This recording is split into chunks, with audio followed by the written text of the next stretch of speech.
Most people spend their entire lives fighting the wrong enemy. They pinch their waist. They stare at the mirror. They judge their progress based on what they can see. But here's the uncomfortable truth. The most dangerous fat in your body is completely invisible. You cannot grab it with your hands. You cannot measure it with your fingers. And worst of all, you can be carrying a deadly amount of it without looking overweight at all. Right now, deep inside your abdomen, there is a type of fat quietly surrounding your organs. It sits wrapped around your liver, your intestines, your pancreas, and it does something that makes it fundamentally different from the fat under your skin. It is not passive. It is active. It behaves less like stored energy and more like a malfunctioning organ that never stops working. 24 hours a day, even while you're sleeping, it is releasing inflammatory chemicals directly into your bloodstream. And those chemicals are not harmless. They travel through your body, moving silently until they reach one of the most critical structures you have, your blood vessels. This is where the real damage begins. Because what happens next is not random. And it is not slow in the way most people assume. It is a chain reaction, a biological cascade that starts with this hidden fat and ends with something people often call sudden. Heart attacks, strokes, cardiovascular collapse. But here's what most people never realize. These events are not sudden at all. They are the final chapter of a story that has been quietly unfolding for years, sometimes decades, inside your body. And the starting point of that story is almost always the same. That invisible fat. Now, this is where things get even more interesting. Because most health advice completely misses this connection. People are told to lose weight, to count calories, to exercise more. And while those things matter, they often fail to target the actual mechanism causing the damage. Which is why so many people do everything right and still end up facing serious health problems later in life. So instead of giving you generic advice, what we're going to do is something different. We're going to go back to the beginning. We're going to break down exactly what this hidden fat really is, what it's doing inside your body, and how it directly damages your arteries. Because once you understand that mechanism, everything changes. You stop guessing. You stop relying on surface-level solutions, and you start targeting the root cause. And here's the part that might surprise you the most. There is one specific, everyday ingredient, something so simple that most people completely overlook it, that has been shown to interrupt this entire process. Not partially, but at multiple points at the same time. And chances are, it's already sitting in your kitchen. But before we get there, you need to understand what we're actually dealing with. Because without that clarity, even the right solution won't make sense. So let's strip this back to basics. Your body stores fat in two completely different ways. The first type is the one everyone knows, fat that sits just under your skin. This is the fat you can pinch. It's what people usually think about when they talk about weight gain. And while having too much of it isn't ideal, from a metabolic and cardiovascular perspective, it's relatively quiet. It stores energy.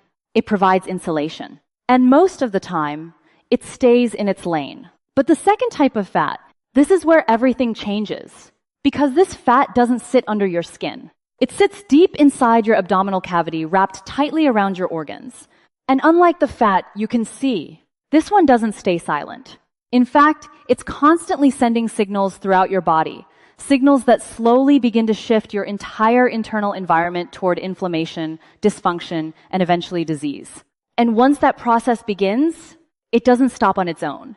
In the next part, we're going to go deeper into what this fat is actually doing at a biological level, and why it behaves more like a toxic factory than a simple storage system. Because what it produces, and where those substances go, is the key to understanding everything that happens next. What if I told you that the most dangerous thing inside your body right now is not something you ate yesterday, not something you did last week, but something that has been quietly operating for years, not visible, not painful, not obvious, but constantly active? Because that's exactly what visceral fat is. It's not just sitting there doing nothing. It's not extra weight waiting to be burned. It's functioning like a biological factory, one that never shuts down. And what it produces is where the real problem begins. Deep inside your abdominal cavity, this fat is wrapped around your most important organs, your liver, intestines, pancreas. And unlike the fat under your skin, this type of fat is metabolically active, meaning it is constantly releasing chemical signals into your body. These signals are not neutral. They are inflammatory. Proteins like interleukin, 6, tumor necrosis, factor alpha, and other compounds are continuously being pumped out into your bloodstream. And at the same time, something equally important is happening. Your body is producing less of a protective hormone called adiponectin. In a healthy system, adiponectin helps reduce inflammation and improves how your body handles insulin. It acts like a protective shield. But when visceral fat increases, that shield starts to disappear. So now, instead of balance, you have a system that is tilted in one direction, toward inflammation. And here's where things become even more serious. The blood coming from this fat doesn't just mix slowly into your circulation. It goes straight to your liver first. Think about that for a second. Before these inflammatory chemicals spread throughout your body, they hit your liver in a concentrated dose. And your liver reacts. It starts producing more fat particles, specifically very low-density lipoproteins. It becomes less sensitive to insulin. And it begins contributing even more to the inflammatory environment that's already building. So now, you don't just have one source of the problem. You have two: the visceral fat and the liver it's influencing. And together, they start amplifying the damage. This is why the analogy of fat storage is completely misleading. This isn't storage. This is production. A continuous output of signals that are slowly changing how your entire body functions. Imagine having a machine in your house that constantly leaks toxic gas into every room. You can't smell it. You can't see it, but it's always there. That's visceral fat. It doesn't announce itself, but it affects everything. Now the question becomes, where do these inflammatory signals go? And what do they actually do once they enter circulation? Because this is the part that directly connects belly fat to heart disease, and it's not the mechanism most people think. These inflammatory molecules travel through your bloodstream until they reach one of the most critical systems in your body, your blood vessels. More specifically, something called the endothelium. This is the inner lining of your blood vessels. It's only one cell thick, but it covers an enormous area. If you could spread it out, it would cover something close to the size of a tennis court. And despite being so thin, it plays a massive role in your health. A healthy endothelium does two extremely important things. First, it produces a molecule called nitric oxide. Nitric oxide helps your blood vessels relax. It keeps them open, flexible, and allows blood to flow smoothly. It also helps regulate blood pressure and ensures your organs receive the oxygen they need. Second, it acts like a non-stick surface. When it's functioning properly, nothing sticks to it. Not fats, not inflammatory cells, everything flows cleanly through your bloodstream. Think of it like a perfectly coated non-stick pan. Nothing builds up, nothing clings. Everything moves as it should. But this only works when the system is healthy, because when those inflammatory signals from visceral fat start arriving day after day, year after year, that surface begins to change, slowly at first, then progressively worse. The production of nitric oxide starts to drop. The blood vessels become less flexible. And most importantly, that non-stick surface begins to lose its resistance. Now things can start sticking. And once that happens, a completely different process begins.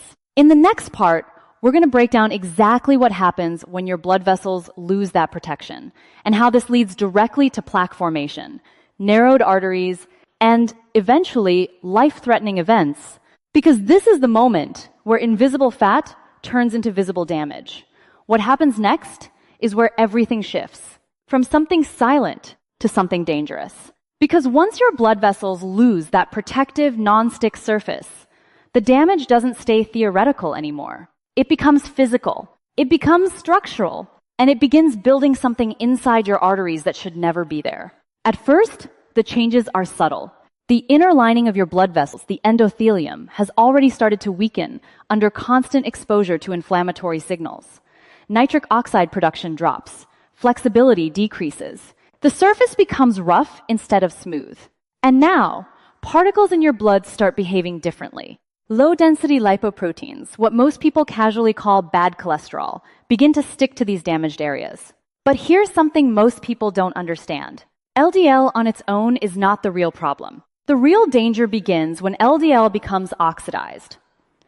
And in an inflammatory environment, the exact kind created by visceral fat, that oxidation happens much more easily. So now you have oxidized LDL particles sticking to the walls of your arteries.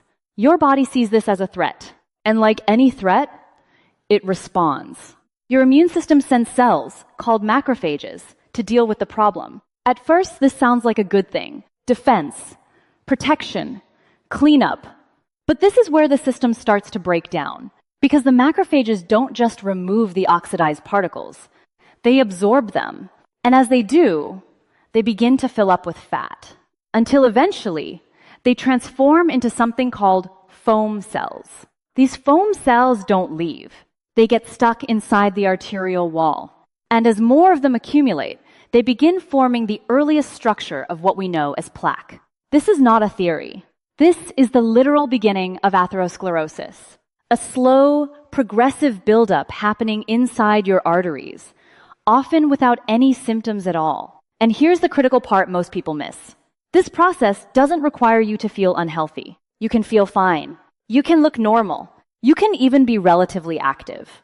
And this can still be happening inside your body, because it's not driven by how you feel. It's driven by what's happening at a microscopic level day after day without interruption. Now, as this plaque continues to build, your arteries start to narrow. Blood flow becomes less efficient. Your heart has to work harder to push blood through these tighter spaces. And over time, the risk increases. Not suddenly, but steadily, year after year, until one day, a plaque rupture, a clot forms. And what looked like a sudden heart attack was actually the final step of a process that started years earlier with something as simple as excess visceral fat. This is why treating belly fat and heart health as separate problems doesn't make sense. They are not separate.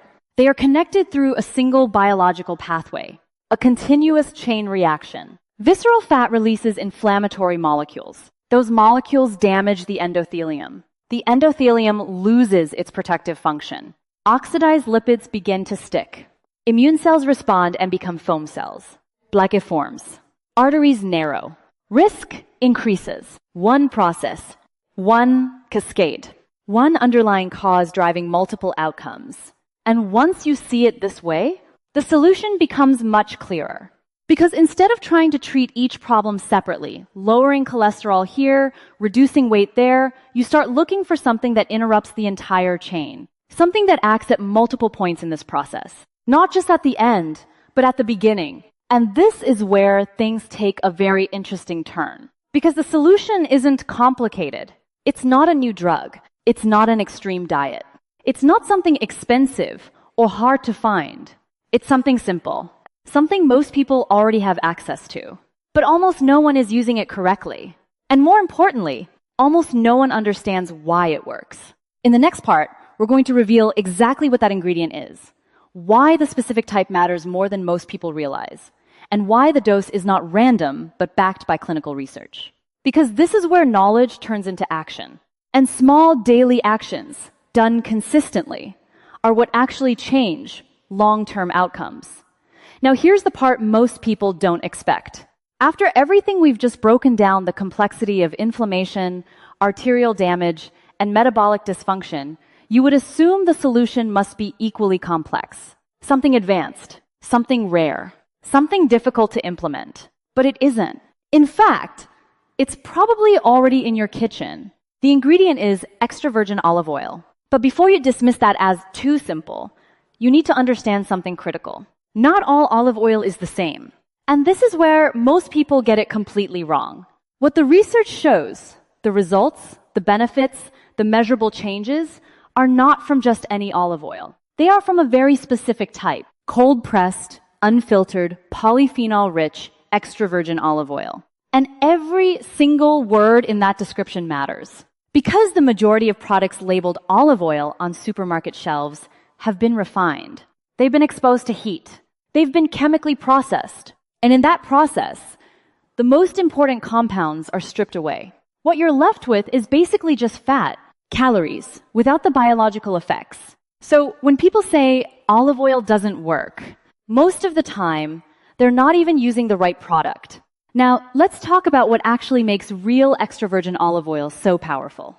Because it's not just a fat. It contains specific bioactive compounds, molecules that directly interact with your body's internal systems. The most important ones are oleic acid, oleocanthal, hydroxytyrosol, and oleuropein. These aren't just nutrients. They are biologically active agents with measurable effects. And here's why the dose matters just as much as the ingredient itself. The research consistently shows benefits at around 2 tablespoons per day. Not one, not a random amount. Approximately 28 to 30 grams. Less than that, and you often don't reach the threshold needed for consistent anti-inflammatory effects. More than that, and the benefits don't increase proportionally. So this isn't guesswork. It's a precise, repeatable dose that shows up again and again in clinical studies. Now let's break down what actually happens inside your body when you consume it consistently. Because this is where things get powerful. The first mechanism involves oleic acid, which makes up the majority of extra virgin olive oil. This compound interacts with a receptor in your fat cells called PPAR alpha. Think of this receptor as a switch. It controls whether your body stores fat or burns it. When PPAR alpha is activated, your body shifts toward fat oxidation, meaning it starts using stored fat for energy instead of holding on to it. But here's the part that makes this especially important. This receptor is more active in visceral fat than in subcutaneous fat. So this isn't just general fat loss. It's targeted. It preferentially affects the fat that is most dangerous to your health. The second mechanism involves oleocanthal. This is where things get even more interesting. Because oleocanthal works in a way that's very similar to common anti-inflammatory drugs. It inhibits enzymes called COX-1 and COX-2, the same enzymes targeted by medications like ibuprofen and aspirin. But here's the difference. It does this naturally without the long-term side effects those drugs can have on your stomach or kidneys. So what you're essentially doing is delivering a daily, low-level anti-inflammatory signal directly into your system. Not occasionally, not when symptoms appear, but consistently, every single day. And that matters because the damage we talked about earlier, the endothelial dysfunction, the plaque formation, that process is also happening continuously. So the solution needs to match that consistency. The third mechanism involves hydroxytyrosol. This is one of the most powerful antioxidants found in any food, and its role is critical. It activates an enzyme responsible for producing nitric oxide in your blood vessels. The same nitric oxide we talked about earlier, the molecule that keeps your arteries relaxed, flexible, and resistant to damage. So now, instead of your endothelium losing its protective function, you're helping restore it. You're supporting the exact system that prevents things from sticking to your artery walls in the first place. So when you step back and look at this, you're not just consuming a healthy fat. You're targeting the entire cascade we discussed, reducing inflammation, improving fat metabolism, restoring vascular function. Multiple effects happening at the same time, and all from one simple daily habit. But here's the key question. Does this actually work in real people? Not in theory, not in lab condition, but in large-scale real-world studies. Because understanding the mechanism is important, but evidence is what makes it real. In the next part, we're going to look at exactly what the clinical research shows, large trials, real outcomes, and why some of these results were so significant that studies had to be stopped early. Because this is where science confirms what the mechanism predicts. Now we get to the part that separates theory from reality. Because understanding how something works inside the body is important, but it's not enough on its own. What really matters is this. Does it produce measurable results in real people over a meaningful period of time? And in the case of extra virgin olive oil, the answer is not just yes. It's overwhelmingly yes. One of the most important studies ever conducted on this topic is the Preventive trial. This wasn't a small experiment.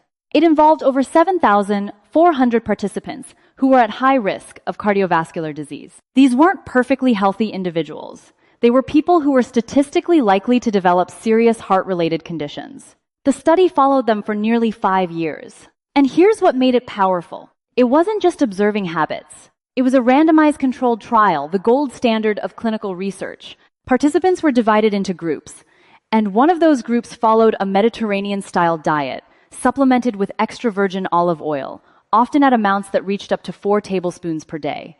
Now here's the result that changed everything. A 30% reduction in major cardiovascular events. We're talking about real outcomes. Heart attacks, strokes, cardiovascular-related deaths. Not small improvements, not theoretical markers.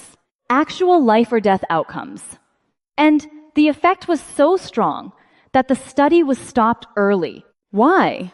Because continuing the trial while withholding the intervention from the control group was considered unethical. That's how significant the results were. To put this into perspective, a 30% reduction is the kind of effect pharmaceutical companies spend decades trying to achieve with drugs. And here it was coming from a dietary intervention. Now that alone would be enough to take this seriously. But the evidence doesn't stop there. Another study published in the field of nutritional biochemistry looked specifically at visceral fat, the exact fat we've been talking about. Using advanced imaging techniques, researchers tracked changes in fat distribution in overweight individuals over a 1-2 week period. And what they found was very specific. There was a preferential reduction in visceral fat. Not just overall weight, not just subcutaneous fat, but the deep abdominal fat that drives inflammation and disease. At the same time, inflammatory markers like interleukin-6 and tumor necrosis factor alpha began to decrease, which directly confirms the mechanisms we discussed earlier. Less inflammation, less harmful signaling, less damage to the vascular system. Then there's the research focused on blood vessels themselves. Studies measuring something called flow-mediated dilation, which is essentially how well your arteries can expand and function, showed clear improvements in participants consuming high-quality extra virgin olive oil. And here's an important detail. Those same improvements were not seen in people consuming refined olive oil. So again, it's not just olive oil in general. It's the real, unprocessed, polyphenol-rich version that makes the difference. There's also strong evidence showing reductions in LDL oxidation. And remember, it's not just LDL that's the problem. It's oxidized LDL that initiates plaque formation. So by reducing that oxidation step, you're essentially interrupting the process before it even begins. Now, when you combine all of this evidence, something becomes very clear. This isn't about one benefit. It's about multiple effects happening simultaneously. Reduction in visceral fat, decrease in inflammatory markers, improvement in endothelial function, lower oxidation of LDL particles, and ultimately, fewer cardiovascular events. This is what makes it powerful. It's not targeting one symptom. It's targeting the entire system. But here's where most people still get it wrong. Because knowing what works is not the same as using it correctly. And the way you use this matters more than you think. Timing matters. Preparation matters. What you combine it with matters.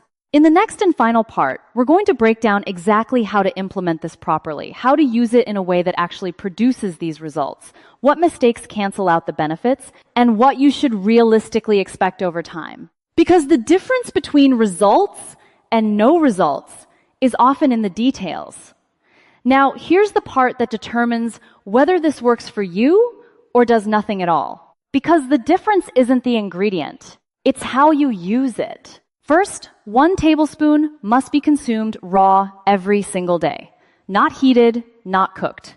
You can take it in the morning on an empty stomach or drizzle it over food after cooking. Heat destroys the key compounds, so this step is non-negotiable. Second, the second tablespoon should be added to a meal, ideally over vegetables, salads, or cooked foods like tomatoes. This improves absorption of important nutrients and enhances the overall cardiovascular effect. Now, here's what most people completely ignore. You cannot add this on top of a poor diet and expect results. If your diet is still built around ultra-processed foods, refined oils, and sugar, this will not cancel that out.